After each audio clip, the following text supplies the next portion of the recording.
মাদারীপুরে জেলা সাংবাদিকদের সাথে মতবিনিময় সভা করেছেন নবাগত পুলিশ সুপার মোহাম্মদ এহতেশামুল হক।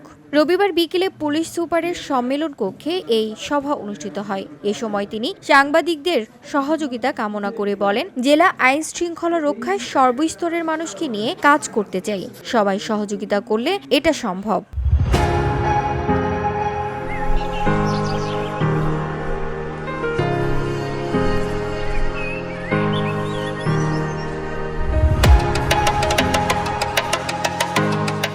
এ সময় অন্যান্যদের মধ্যে বক্তব্য দেন জনকণ্ঠের জেলা প্রতিনিধি সুবল বিশ্বাস, ডিবিসির জেলা প্রতিনিধি মনির হোসেন বিলাস, চ্যানেল 24-এর স্টাফ রিপোর্টার সাগর হোসেন তামিম, বাংলাভিশন টিভির জেলা প্রতিনিধি ফরিদ উদ্দিন মুফতি, সকালের সময় পত্রিকার মাদারীপুর প্রতিনিধি SM আরাফত হাসান, ভিওডি বাংলার জেলা প্রতিনিধি মহিবুল আহসান লিটন সহ আরও অনেকেই।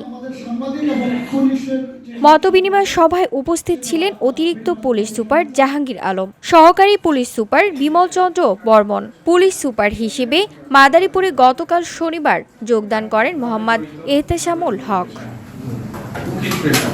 VOD Bangla news desk.